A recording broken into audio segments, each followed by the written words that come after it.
Muito bem, bem-vindo, bem-vinda. Estamos começando mais um Orientes falando da preguiça. Quero dar aqui as boas-vindas ao Padre Guido. Bem-vindo, Padre, mais uma vez, estamos juntos. Ok, é muito prazer estar aqui mais uma vez.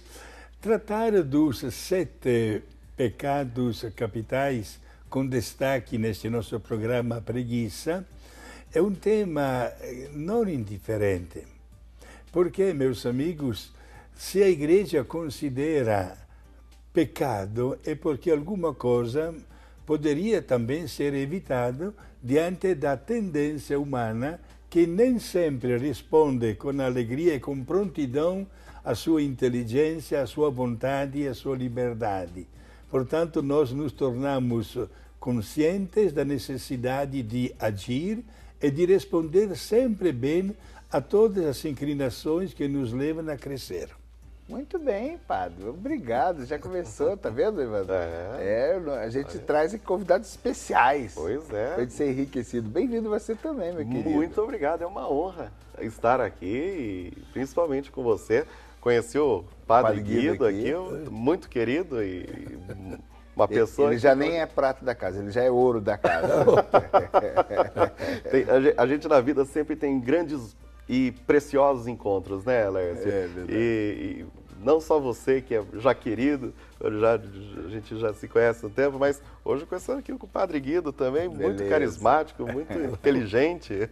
Vamos ver o que o povo fala nas ruas sobre preguiça. É interessantíssimo esse tema. Vamos lá, o povo que fala. Falta de comprometimento, tédio, falta de interesse.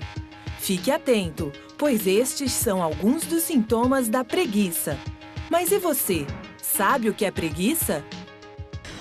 Preguiça tem a boa e tem a ruim, né? Seria a boa descansar o merecido, uma preguiça gostosa. E a ruim seria deixar de fazer as obrigações para curtir essa preguiça. Então isso seria um ponto negativo aí de ser dominado por ela, né? Acho que seria isso.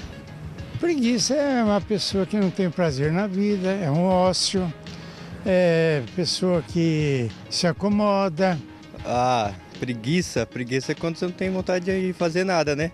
Eu acho que ser preguiçoso é uma pessoa desocupada, pessoa que não tem ambição na vida, lutar pelos seus ideais, né? Buscar alguma coisa de concreto na vida. Então a pessoa acomoda na vida e fica preguiçoso, fica esperando só coisa vir, né? Sem esforço nenhum. Elizabeth Oliveira é terapeuta comportamental para distúrbios do sono e difere a preguiça do cansaço e afirma que este pecado é uma falta de comprometimento com nós mesmos. Então, assim, frente ao dia a dia, né, eu tenho algumas coisas que acontecem durante o dia e eu não penso sobre essas coisas passam de uma maneira desorganizada e eu não quero trabalhá-las. Isso é a preguiça, não é não fazer nada. Então, que é diferente do cansaço que a gente tem. O cansaço é uma coisa que é mais orgânica e a preguiça é uma coisa mais, que a gente poderia dizer, existencial. Para evitar a preguiça, ela ainda apresenta alguns questionamentos que podem ajudar a combater este pecado. Como então eu combato essa preguiça, essa assídia, né? Essa falta de interesse por mim? Começando a ter interesse por mim, tendo um zelo por mim, né? Tendo as perguntas, né? Que são essenciais para a vida da gente. Então, que aí o adolescente tem muito, né? Então, por que eu faço as coisas? Para que me servem as coisas? De onde eu vim? Para onde eu vou? O que é a vida, para que é a morte, né? O que significam essas coisas no dia a dia. Né? Quando a gente começa a ter essas perguntas mais à flor da pele, a gente para de ser negligente com a gente. Segundo Elizabeth, amor e zelo são sentimentos que devem andar juntos para enfrentar a preguiça. O estar presente na realidade é o combate à assídia, é o fazer as coisas com zelo, é o fazer as coisas com amor, né? Dentro, né? Com essa pergunta, aonde me leva isso?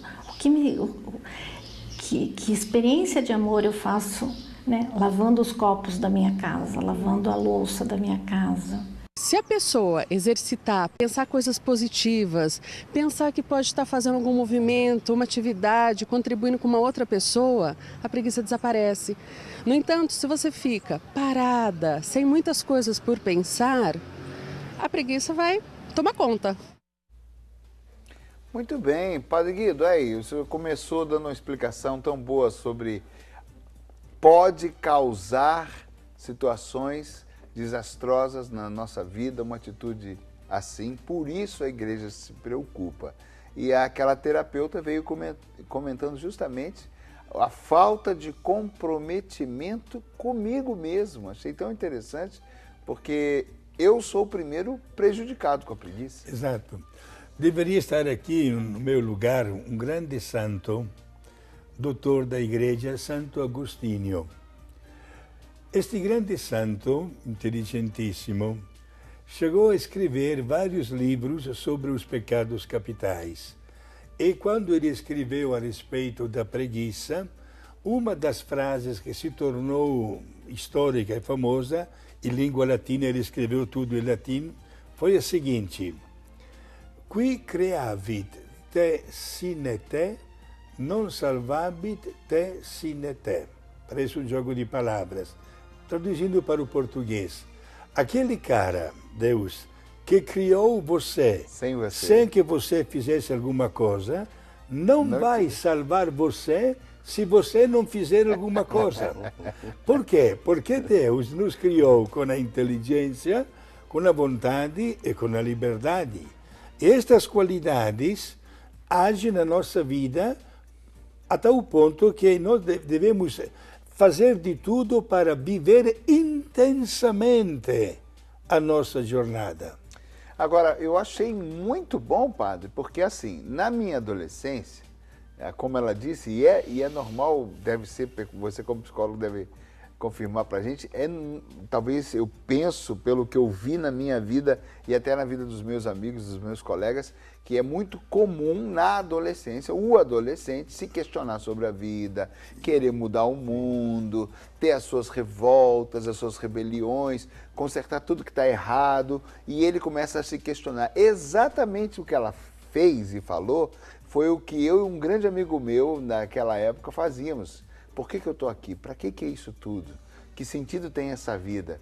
E aí ela começou a mostrar que quando você começa a se avaliar, se questionar, aí começou a sua reação. Eu achei interessantíssimo, porque eu nunca tinha pensado, porque parece uma coisa vaga, solta, da adolescência, uma coisa até emocional, uma coisa talvez sem comprometimento, mas ao contrário, é um despertar também do interior. Lércio, isso que você está falando é uma coisa muito importante, porque eu fico imaginando, né? As pessoas que estão nos assistindo, que têm filhos adolescentes, ou que estão passando por essa fase, tem duas questões. Tem uma questão hormonal, os hormônios estão aflorando, então tem a questão de, às vezes, haver um aquietamento mesmo, uma necessidade, e a necessidade realmente de colocar em choque, né, ou para validar até depois, ou não, ou descartar, os valores da família. Por isso que a família é tão importante, por isso que aquilo que se aprende, né, desde a infância, na adolescência vai aflorar. Esses períodos de revolta são fundamentais, né, dentro de um certo limite, dentro, lógico, né, de uma certa coerência, para que, eu costumo dizer, né, o padre até me corrija, todo homem santo em algum momento precisou se perder para se salvar. Os nossos filhos, os adolescentes, enfim, os nossos amigos e nós mesmos, em algum momento da vida, a gente se perguntou, o que eu estou fazendo aqui, né? O que acontece na minha vida, qual que é a minha missão, né? Tem destino, não tem destino, tem missão, não tem missão. Acho que durante a vida inteira, né? A gente passa por aquilo, mas isso aqui não tem sentido, por que eu estou fazendo isso? É que às vezes são em níveis diferentes. Na adolescência especificamente, é a questão existencial no seguinte sentido. Eu acho que eu sei tudo, né? Porque adolescente acha que sabe tudo, né? Meus pais estão muito ultrapassados, porque não sabem de nada. Tem sempre muito essa coisa. E aí fica questão de, e aí, os modismos, as coisas. Eu costumo dizer assim, se a base é forte, ela tem a casa está bem fundamentada, dificilmente esse adolescente vai para caminhos muito diversos, muito ruins. Pode acontecer, não é uma garantia. Como o padre disse, temos o livre-arbítrio, nós temos a capacidade de pensar e refletir. Mas eu estou pensando aqui na pedagogia de Deus, porque que coisa interessante. A partir da colocação dela, me despertou para a questão da fé. Porque se eu sou responsável comigo, a partir do momento que eu continuo, faço uma contínua avaliação do meu caminho, da minha ideia, da minha atitude, da minha escolha, eu estou sempre, e até a ciência nos ajuda sempre a estar nos trilhos de novo, para a gente não se perder também. Exato. Não é? Que interessante. Olha como Deus é maravilhoso e é Pai. Ele faz um despertar desse estado que vai nos acompanhar durante toda a vida, de se questionar, de se questionar, de se questionar, de se avaliar, de se avaliar, de se rever, que nada mais é do que uma quaresma permanente, né, padre? Um eterno eu me revendo. Ele faz um despertar, um aprendizado intenso, um intensivo na adolescência. Exato. E é interessante esse tema, desculpa, padre, não cortando o senhor, mas é interessante esse tema, Lércio, porque olha só que interessante.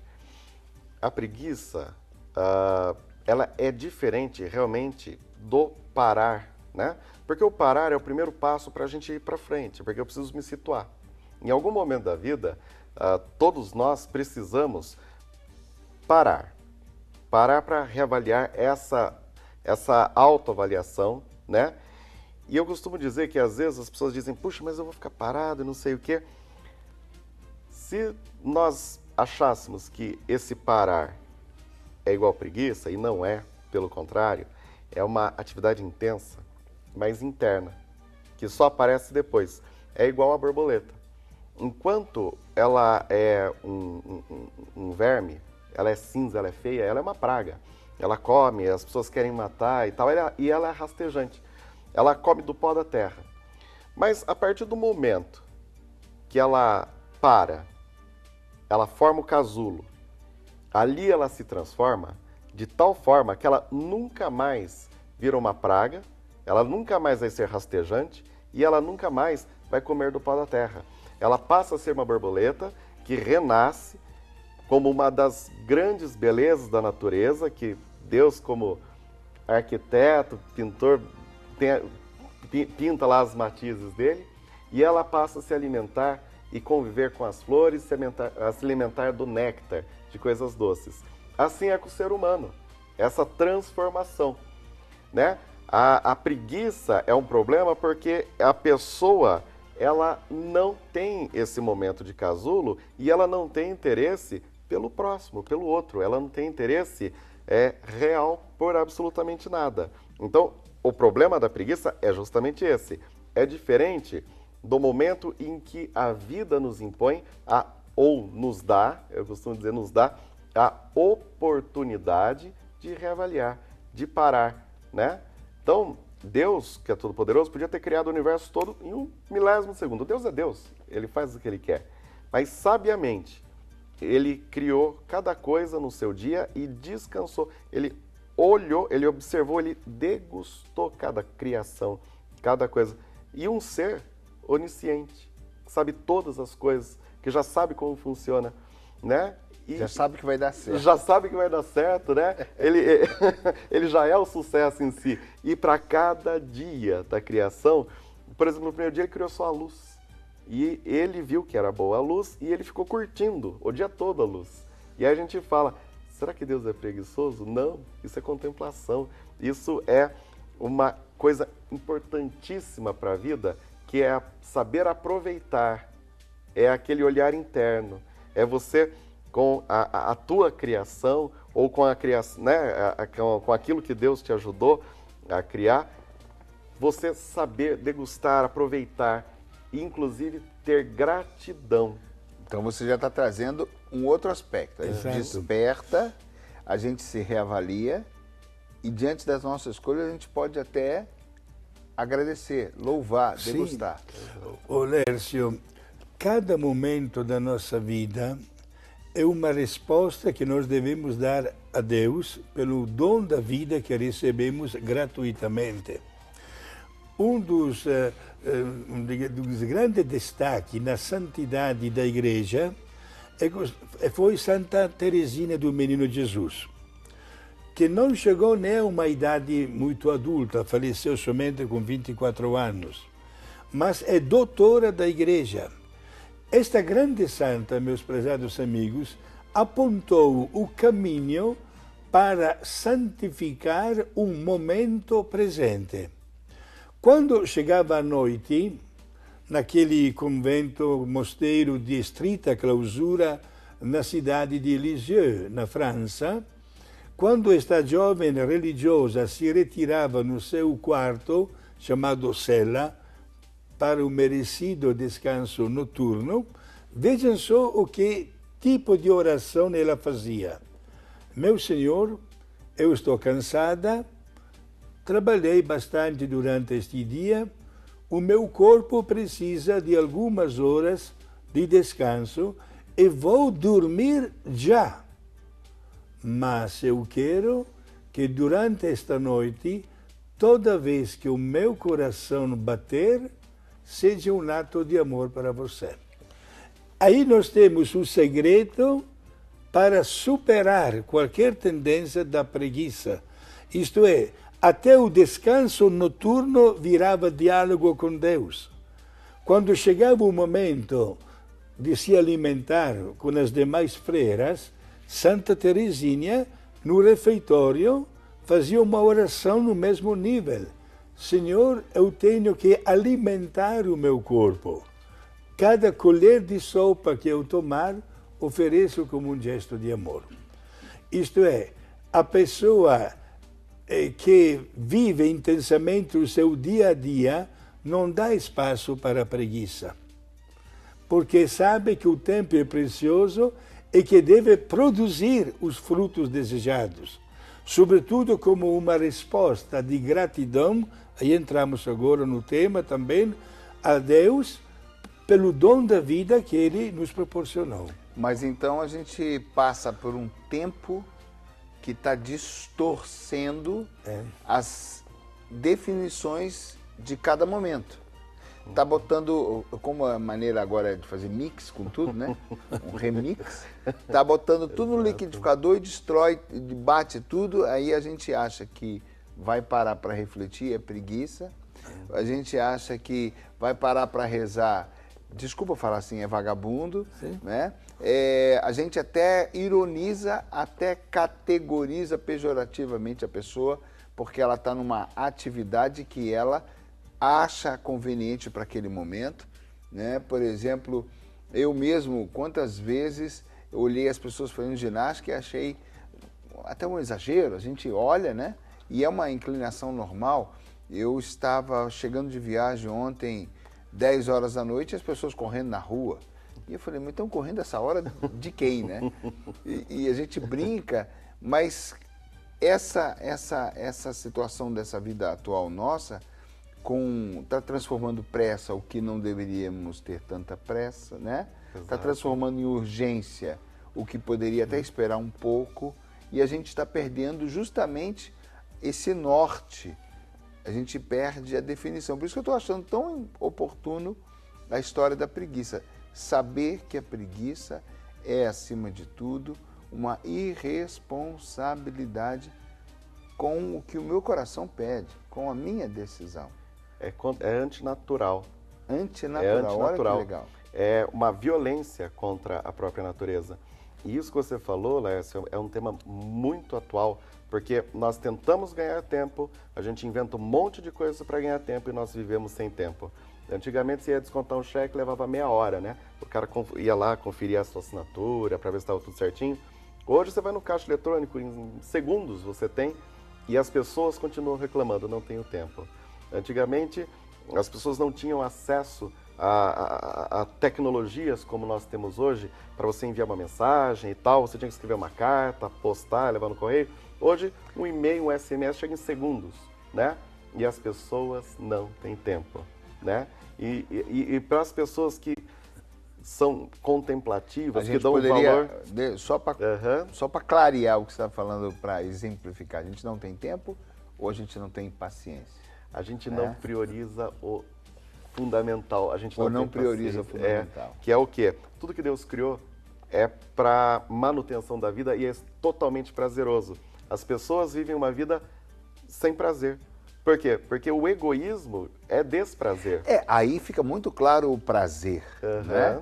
O prazer fica muito claro, porque eu me esforcei, eu decidi, eu planejei, eu concentrei forças, eu realizei, nada mais justo, olhando quem somos nós, mas olhando o próprio exemplo do Criador, parar diante da obra realizada e admirar, e dar um tempo, e saborear e falar, nossa, ficou bom. Poderia ficar melhor, alguém mais competente pintasse essa casa, ia ser mais bonito, fizesse o projeto com mais conhecimento técnico, ia ficar melhor. Mas o que eu consegui já foi excelente. Exato. Né? E o padre deu o exemplo de Santa Teresinha, né? E olha que legal, em tudo que você vai fazer na vida, tudo, você tem a oportunidade de exercitar, de não ceder ao pecado da preguiça, mas a dádiva que é a oportunidade da gratidão e do relacionamento com Deus. Porque quando você está conversando com Deus, você não está no momento de preguiça, você está no momento de criação e de reorganização da vida. Parou, criação, reorganização da vida e pecado. Vou parar aí para a gente ir para o próximo bloco. Criação, reorganização da vida. Ai, meu Deus, não deixa eu esquecer. E pecado. A gente vai para o intervalo, estamos falando sobre preguiça hoje no nosso Oriente. A gente volta já já.